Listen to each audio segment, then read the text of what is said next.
ശരിക്കും അവൻ നിങ്ങളുടെ വീഡിയോ റെക്കോർഡ് ചെയ്തു എന്നല്ലേ പറഞ്ഞു? അതിന് ഞാനൊന്നും പറഞ്ഞില്ലല്ലോ സാർ. പറഞ്ഞല്ലേ? ഓ, അച്ഛൻ പറഞ്ഞു കാണും പോലീസുകാർ തിരിച്ചും മറിച്ചും ചോദിക്കുമെന്ന്. ഇല്ല മാഡം, ഞാൻ പറഞ്ഞില്ലേ, ഈ ഫോണിൽ ചാർജ് നിൽക്കാത്തതുകൊണ്ട് ഫോൺ ഓഫായി പോയി. അതുകൊണ്ട് ആരും വിളിക്കാനും പറ്റിയില്ല. ഇനി നിങ്ങൾക്ക് കള്ളം പറഞ്ഞ് പിടിച്ചേക്കാൻ പറ്റത്തില്ല.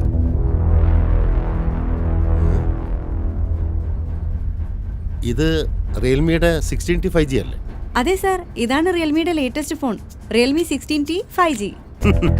ഇപ്പൊ എല്ലാത്തിനും ആൻസർ കിട്ടി. എങ്ങനെ പോയാലും ഒന്നിൽ കൂടുതൽ ദിവസം ചാർജ് നിൽക്കാവുന്ന ഒരു ഫോണാണ് തന്റെ കയ്യിലുള്ളത്. അതിൽ 8000 mAh ബാറ്ററി ഉണ്ട്.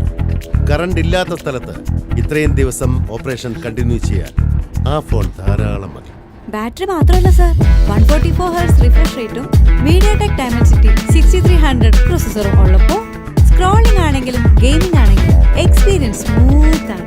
പിന്നെ ഫോട്ടോഗ്രാഫി ഇഷ്ടമുള്ളവർക്ക് ഇത് ശരിക്കും ഇൻട്രസ്റ്റിംഗ് ആയിരിക്കും. 50 MP സോണി ക്യാമറ കൂടാതെ AI പോർട്രേറ്റ് ഗ്ലോ ഫീച്ചറും AI പോപ്പ്-ഔട്ട് ഉപയോഗിച്ച് നല്ല ക്വാളിറ്റി ഫോട്ടോസ് എടുക്കാം. പിന്നെ പ്രീ ബുക്ക് ചെയ്യുന്ന കസ്റ്റമേഴ്സിന് അഷ്യോർഡ് ഗിഫ്റ്റും 3000 രൂപയുടെ ഇൻസ്റ്റന്റ് ബാങ്ക് ഡിസ്കൗണ്ടും ലഭിക്കുന്നതാണ്. അപ്പൊ ശരി സർ. ഒന്ന് നിന്ന് നേരത്തെ പറഞ്ഞില്ലേ റിയൽമിയുടെ AI പോപ്പ്-ഔട്ട് ഫോട്ടോ ഒന്ന് കാണിക്കാം. ഒന്ന് പോസ് ചെയ്യൂ.